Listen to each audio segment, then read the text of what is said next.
Hello, my name is Joyce Stackhouse. And my name is Kimberly Incarnation. And we are your local newscasters reporting live from E2K News. To provide you input on what is happening around the world today.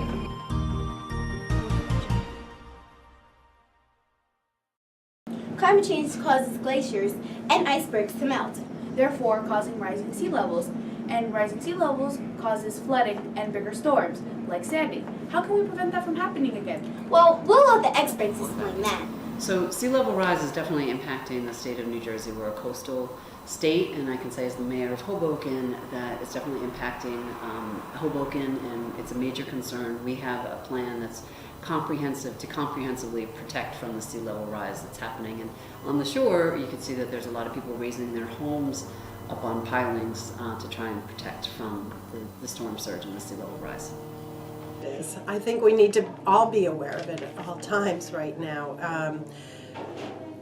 This has been going on for a while. We know basically because of our burning of fossil fuels, be it transportation or anything we use electric, is usually adding to the heating up of the planet, and that as a result is also causing the sea to rise.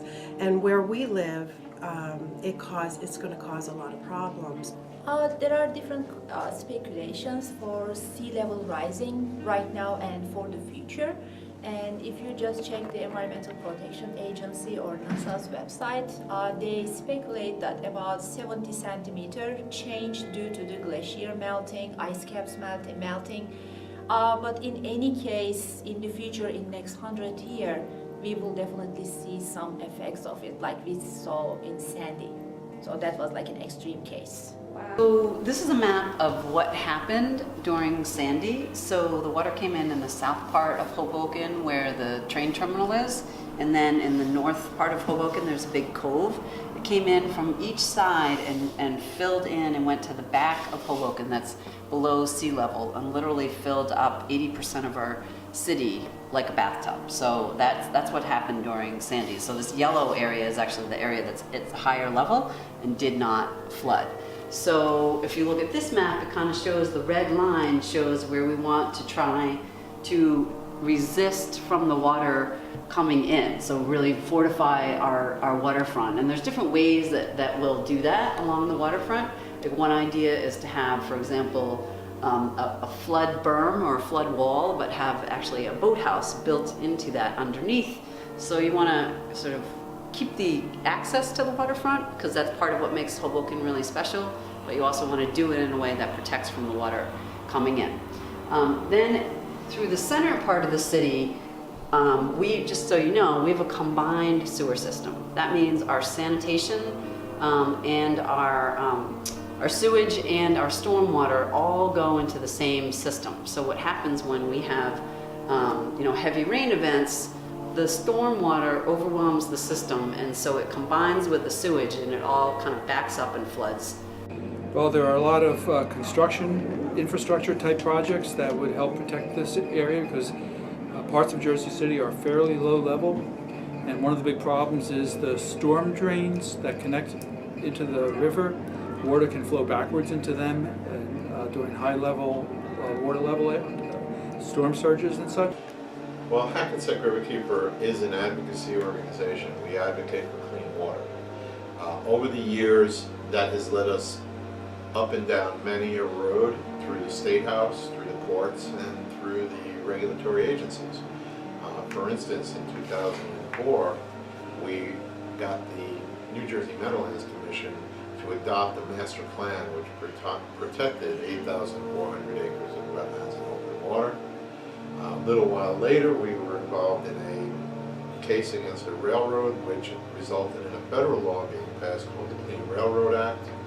And then, most recently, we've been involved in resiliency planning that's going on within the Meadowlands and the general region of the New York-New Jersey harbor. I feel policymakers can create policies to protect communities from rising sea levels by implementing adaptation and mitigation techniques. Part of that requires you to utilize the raw scientific data that is available to you to make a clear decision as to how is the best way to construct buildings, build a seawall to protect all coastal communities. To try and get, it's really two major challenges, is to try and get consensus. So I've got to work with the state government, I've got to work with the federal government, I've got to work with the citizens of Hoboken, and try and get consensus on like what the plan, the actual plan is going to be, and get it implemented. We have significant funding, so we are lucky in that respect, but you know, we won this big design competition. It's called Rebuild by Design, and we won $230 million. But that money will go towards protecting the entire waterfront, and the state is managing that project, so I need to try to work with the state. So it's kind of that building consensus and then making sure that we take that $230 million and spread it out so that it actually gets, because if you don't complete the envelope, then the water can come in another way. Well, the two main problems you have, the biggest one, of course, is money. It's very expensive. It's millions, billions of dollars to deal with a lot of the major costs attributable to it.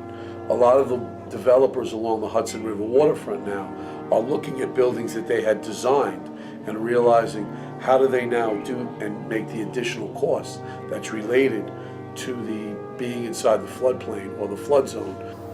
Yeah, so to protect themselves, I think what's really important is that they prepare their families, that they have their own, you know, I do think that a lot of the time you can shelter in place, and so I encourage, you know, we have what's called a Hoboken Ready program where we're trying to encourage people to, you know, get the flashlights, get, you know, we have like a little AM/FM radio, like so that you can get information and you're prepared to stay within your home.